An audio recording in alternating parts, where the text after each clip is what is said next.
The night was unnaturally still, the air heavy with a damp chill that clung to the skin, as if the world itself had been holding its breath. The moon hung low, casting its faint, sullen light on the deserted street, where the shadows seemed to move of their own accord. From a nearby shop, the last traces of a crimson heart-shaped decoration fluttered weakly in the breeze, as if fighting to escape the weight of the evening. Valentine's Day, was it? A cruel mockery of love, in a world where affection had twisted into something darker, something far less innocent than it seemed.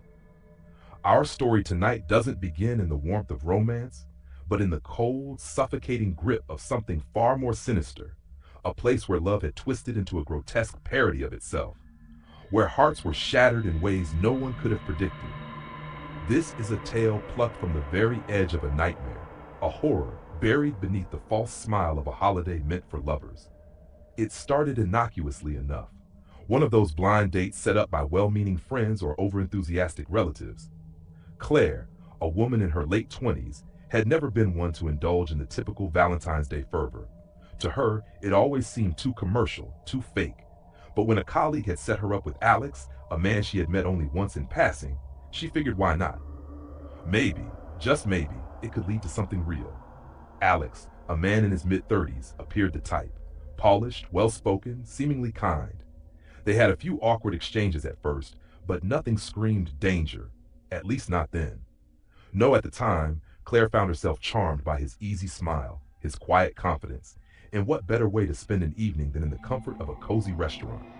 The lights dimmed low, the table set just so, the soft hum of couples around them, creating a warm, almost romantic buzz. But as the evening wore on, Claire couldn't shake the feeling that something was off. It started small, his eyes too intense, lingering a little too long on her. His touch, when he reached for his glass, seemed to linger just a second too long. At first, she dismissed it. He was just being polite. But as he leaned forward, his breath warm against the cold air between them, she realized something was amiss. His questions became too personal, probing, like he was trying to get inside her head. "Where did you grow up, Claire?" he asked, his voice soft yet insistent, as if trying to break through some invisible barrier she hadn't known existed. "Just outside the city," she replied, offering a polite but guarded smile. But he pressed on. "Tell me more about your family, your parents, your childhood." His voice was smooth, almost velvety, but there was something unsettling in the way his eyes didn't leave hers. He wasn't curious, he was searching. Claire laughed it off, thinking it was just his way of connecting. But as the night drew on, she could feel the walls of the restaurant pressing in on her, like the space around them was tightening, narrowing. The flickering candlelight on the table cast shadows that seemed to stretch and warp unnaturally, as though they were alive, moving with a mind of their own. The dinner ended, and Claire was far less certain about how much she enjoyed it. Alex insisted on driving her home, a gesture that at first seemed kind. But was it? Was it just kindness or something more insidious? They drove through the empty streets, and the familiar landmarks of the city twisted in her rearview mirror, their shapes oddly unfamiliar, like they didn't belong in this version of reality. The streetlights flickered sporadically, casting strange shadows across the road. Alex was unusually quiet during the ride. She tried to make small talk, but his answers were short, distant, like he was somewhere else entirely. She glanced at him, and for a moment, she swore she saw something in his eyes, something not quite human, a flicker of darkness, like a crack in the surface of his calm exterior. As they neared her apartment, Claire's heart started pounding, not out of excitement, but out of a growing sense of dread. Her instincts screamed at her to get out, but it was too late. When they reached her building, Alex turned off the engine, and a suffocating silence settled between them. His gaze was locked onto hers, cold, empty, and unblinking, like he wasn't looking at her, but through her.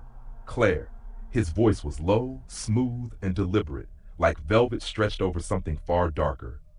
"There's something I need to tell you." She hesitated, instinctively shifting in her seat as if preparing to flee, but her body felt frozen, as though it had forgotten how to move. Her fingers gripped the seat's edge, her knuckles turning white. "What is it?" Her voice was barely above a whisper, tinged with suspicion. Alex leaned closer. The confined space of the car felt suddenly oppressive, as though it was closing in on her. His breath was oddly warm, like the heat from a fire that shouldn't be there. He placed his hand on the back of her seat, almost casually, but it felt possessive, as though claiming her. Claire could feel the weight of his gaze, even before his next words hit her. "I know what you're thinking," he said, his voice slow and deliberate, as though savoring each word. "But don't worry, I'm here for you. We're going to be perfect together." The word perfect hovered in the air like a shadow, pressing against her chest. Claire's blood ran cold, and in that instant, she knew. She knew that this was not the man she should ever allow into her life. But the car door seemed miles away, and her legs felt like lead. Her mind was racing, but her body refused to listen. I think I should go inside," she said, her voice trembling, every syllable a struggle. Alex smiled. It wasn't a smile. It was a grin, sharp and knowing, sending a shiver down her spine. "Of course, but you'll be careful, won't you?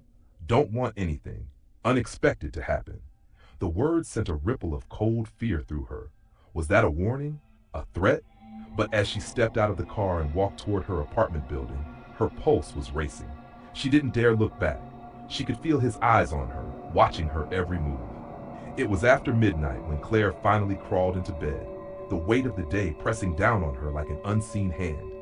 Her phone buzzed on the nightstand and she reached for it, half expecting a message from a friend or family member. But when she saw Alex's name on the screen, her heart skipped a beat. "I'm here. I know what you're hiding. You can't run from it." A cold sweat broke out across her skin. She tossed the phone aside, the words echoing in her mind. What did he mean? Had she forgotten something? Or was he playing some twisted game? Another message came, and then another. The messages came fast, rapid fire, growing more erratic with each one. "I can feel you, Claire. You're not alone. I see you, even when you close your eyes. You won't escape me. Not now." She slammed the phone shut, trembling. But as she did, she heard something, a faint rustle in the shadows of her room. Soft, almost imperceptible, like a whisper against the dark. Her pulse quickened, and her eyes darted around the room, half expecting to see someone standing there, watching her. But there was nothing. Nothing but the oppressive silence pressing in on her from all sides. The next morning, Claire woke with a sense of dread that refused to lift. She checked her phone again, hoping for some explanation, some sign that the previous night's events had been nothing more than a horrible nightmare. But there were no new messages from Alex. Instead, her heart stopped when she saw the latest notification. It was from a local news site, the headline reading, "Missing Woman Found in Abandoned House." Claire's hands trembled as she clicked the link. As she read through the article, one chilling detail stood out. The woman had gone on a date with a man just the night before. They'd met through a dating app. His name? Alex. A cold chill washed over her. She'd heard of these stories before, the ones that seemed like urban legends, distant and unreal. But this wasn't a story. It was her reality. And it wasn't over. Not yet. She had no idea that Alex had been watching her long before that night. She had no idea how long he'd been tracking her, waiting, planning. For love, in his eyes, was never about affection. It was about control. And now, Claire was just another victim in his twisted game. And as the story goes, that was not the last time Alex would be seen.